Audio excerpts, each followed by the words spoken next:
ଦାନର ମହତ୍ତ୍ୱ। ଦାନ କରି ସାରିବା ପରେ ଧନ୍ୟବାଦ ପ୍ରାପ୍ତ ଆଶା ରଖିବା ଉଚିତ ନୁହେଁ। ଏହା ଉପକାରରେ ଆସେ ନାହିଁ, ବରଂ ଏହାକୁ ସୌଦା କୁହାଯାଏ। ଯଦି ଆମେ କାହାକୁ କିଛି ଦାନ ବା ସହଯୋଗ କରିବାର ଅଛି, ତାହେଲେ କୌଣସି ଆଶା ନ ରଖି ତାହା କରିବା ଉଚିତ। ତେବେ ଏହାକୁ ଆମର ସତ୍କର୍ମ ବୋଲି କୁହାଯିବ। ଦାନ ଅର୍ଜୁନ ବି କରୁଥିଲେ, ଦାନ କର୍ଣ୍ଣ ବି କରୁଥିଲେ। ହେଲେ ମହାଦାନୀ କର୍ଣ୍ଣ କାହିଁକି? କାହିଁକି କର୍ଣ୍ଣକୁ ମହାଦାନୀ କୁହାଯାଏ? ଆସନ୍ତୁ ଜାଣିବା ଏହି ଛୋଟ କାହାଣୀ ମାଧ୍ୟମରେ। ଥରେ ଶ୍ରୀକୃଷ୍ଣ ଓ ଅର୍ଜୁନ ସାଥୀ ହୋଇ ଯାଉଥାନ୍ତି। ରାସ୍ତାରେ ଅର୍ଜୁନ ଶ୍ରୀକୃଷ୍ଣଙ୍କୁ ପଚାରିଲେ, ହେ ପ୍ରଭୁ, ତୁମକୁ ଗୋଟିଏ କଥା ପଚାରିବାର ଅଛି। ଯଦି ଆଜ୍ଞା ଦେବେ ତ ପଚାରିପାରିବି? ଶ୍ରୀକୃଷ୍ଣ କହିଲେ, ତୁମେ ନିଃସଙ୍କୋଚ ହୋଇ ପଚାରିପାର। ଅର୍ଜୁନ କହିଲେ, ମୁଁ ଗୋଟିଏ କଥା ବୁଝିପାରୁନି। ଦାନ ତ ମୁଁ ମଧ୍ୟ କରୁଛି, କିନ୍ତୁ କର୍ଣ୍ଣଙ୍କୁ କାହିଁକି ଲୋକେ ମହାଦାନୀ ବୋଲି କହୁଛନ୍ତି? ଏହା ଶୁଣି ଶ୍ରୀକୃଷ୍ଣ କହିଲେ, ଆଜି ମୁଁ ନିଶ୍ଚିତ ଭାବରେ ତୁମ ପ୍ରଶ୍ନର ଉତ୍ତର ଦେବି। ପ୍ରଭୁ ଶ୍ରୀକୃଷ୍ଣ ପାଖରେ ଥିବା ଦୁଇଟି ପାହାଡ଼କୁ ସୁନାରେ ପରିଣତ କରିଦେଲେ। ହେ ଅର୍ଜୁନ, ତୁମେ ଏହି ସୁନାକୁ ଆଖପାଖ ଗାଁରେ ବାଣ୍ଟି ଦିଅ। ଅର୍ଜୁନ ପ୍ରଭୁଙ୍କ ଠାରୁ ଆଜ୍ଞା ନେଇ ତୁରନ୍ତ ଦାନ କରିବାକୁ ଚାଲିଗଲେ। ସେ ଗ୍ରାମବାସୀଙ୍କୁ ଡାକି କହିଲେ, ସମସ୍ତେ ଧାଡ଼ି ବାନ୍ଧି ଆସନ୍ତୁ, ମୁଁ ସୁନା ବାଣ୍ଟିବି। ସବୁ ଲୋକ ଧାଡ଼ି ହୋଇ ଆସିଲେ। ଅର୍ଜୁନ ସୁନା ବାଣ୍ଟିବାରେ ବ୍ୟସ୍ତ ରହିଲେ। ଗ୍ରାମବାସୀ ଅର୍ଜୁନଙ୍କର ବହୁତ ଜୟ ଜୟକାର କଲେ। ଅର୍ଜୁନ ସୁନା ପାହାଡ଼ର ସୁନା ଭାଙ୍ଗୁଥାନ୍ତି ଆଉ ଲୋକଙ୍କୁ ବାଣ୍ଟି ଚାଲିଥାନ୍ତି। ଲଗାତାର 2 ଦିନ 2 ରାତି ବିତିଗଲା। ସୁନା ବଣ୍ଟା ସରୁନି। ସେତେବେଳକୁ ଅର୍ଜୁନଙ୍କର ଅହଙ୍କାର ଆସିଯାଇଥାଏ। ପୁନର୍ବାର ଗ୍ରାମବାସୀ ଆସି ଧାଡ଼ିରେ ଠିଆ ହୋଇଗଲେ। ମାତ୍ର ଅର୍ଜୁନ ବହୁତ ଥକି ଯାଇଥିଲେ। ସେ 2ଟି ସୁନା ପାହାଡ଼ରୁ ଅର୍ଜୁନ ସୁନା ଭାଙ୍ଗୁଥିଲେ। ସେ ପାହାଡ଼ରୁ ସୁନା ଟିକିଏ ବି ସରୁନଥିଲା। ଅର୍ଜୁନ ଶ୍ରୀକୃଷ୍ଣଙ୍କୁ କହିଲେ, ହେ ପ୍ରଭୁ, ମୁଁ ଏବେ ଥକିଗଲିଣି, ମୋତେ ଟିକିଏ ବିଶ୍ରାମ ଦରକାର। ଶ୍ରୀକୃଷ୍ଣ କହିଲେ, ଠିକ୍ ଅଛି, ତୁମେ ବିଶ୍ରାମ କର। ସେ କର୍ଣ୍ଣଙ୍କୁ ଡାକି କହିଲେ, ଏ 2 ପାହାଡ଼ର ସୁନା ଗ୍ରାମବାସୀଙ୍କୁ ବାଣ୍ଟି ଦିଅ। କର୍ଣ୍ଣ ତୁରନ୍ତ ସୁନା ବାଣ୍ଟିବାକୁ ପ୍ରସ୍ତୁତ ହେଲେ। ସେ ଗ୍ରାମବାସୀଙ୍କୁ ଡାକି କହିଲେ, ଏ ସୁନା ତୁମମାନଙ୍କର। ଯାହାକୁ ଯେତେ ଦରକାର ଅଛି ସେ ଏହିଠାରୁ ନେଇଯାଅ। ଏହା କହି କର୍ଣ୍ଣ ସେଠାରୁ ଚାଲିଗଲେ। ଅର୍ଜୁନ ଏହା ଦେଖି କହିଲେ, ଏପରି ଭାବନା ମୋ ଭିତରେ ଆସିଲା ନାହିଁ କାହିଁକି?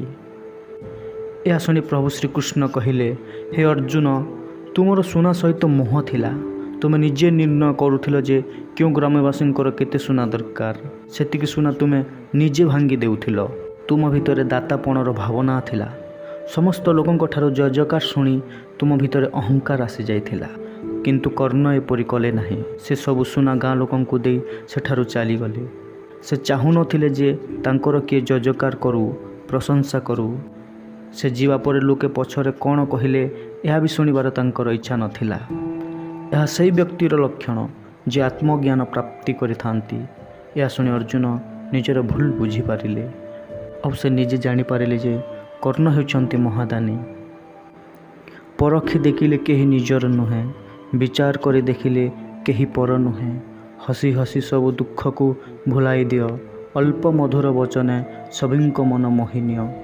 ରାଗ ରୁଷା ଭୁଲି ହସି ହସାଇ ଦିଅ। ରହସ୍ୟ ଏହି ଜୀବନର, ବଞ୍ଚ ଓ ବଞ୍ଚିବା ଶିଖାଇ ଦିଅ। ଭଗବାନ ଭୋଗ ନୁହେଁ, ଭାବନାର ଭୋକିଲା। କର୍ମାବାଇ ନାମକ ଜଣେ ସ୍ତ୍ରୀ ଲୋକ ଭଗବାନଙ୍କୁ ବହୁତ ଭକ୍ତି କରୁଥିଲେ। ପ୍ରତ୍ୟେକ ସକାଳୁ ଉଠି କ୍ଷୀରି ପ୍ରସ୍ତୁତ କରି ଭୋଗ ଲଗାଇବା ପରେ ହିଁ ଅନ୍ୟାନ୍ୟ କର୍ମ କରୁଥିଲେ। ଥରେ ମନ୍ଦିରର ପୂଜକ ବିରକ୍ତ ହୋଇ କହିଲେ, କର୍ମାବାଇ, ତୁମେ ଅନ୍ୟାନ୍ୟ କର୍ମ ନ ସାରି କିପରି ଭୋଗ ଲଗାଇବାକୁ ସାହସ କରୁଛ? କର୍ମାବାଇ କହିଲେ, ପୂଜକ ମହାଶୟ, ଭଗବାନଙ୍କୁ ସକାଳୁ ଉଠୁ ଉଠୁ ପ୍ରବଳ ଭୋକ ଲାଗୁଥିବ। ଭୋକରେ ତାଙ୍କୁ ଅଧିକ ସମୟ ଅପେକ୍ଷା କରିବାକୁ ନ ପଡ଼ୁ, ସେଥିପାଇଁ ସକାଳୁ ଉଠିବା ମାତ୍ରେ କ୍ଷୀରି ପ୍ରସ୍ତୁତ କରି ଆଗେ ଭୋଗ ଲଗାଏ। ତାପରେ ଯାଇ ନିତ୍ୟକ୍ରମ ସାରେ। ପୂଜାରୀ ତାଗିଦ କରି କହିଲେ, ଭଗବାନଙ୍କ ପୂଜାପାଠ ଶୁଦ୍ଧ ପବିତ୍ର ହୋଇ କରାଯାଏ। ଅସ୍ୱଚ୍ଛ ହୋଇ ଭୋଗ ଲଗାଇଲେ ତାହାକୁ ଭଗବାନ ସ୍ୱୀକାର କରନ୍ତି ନାହିଁ।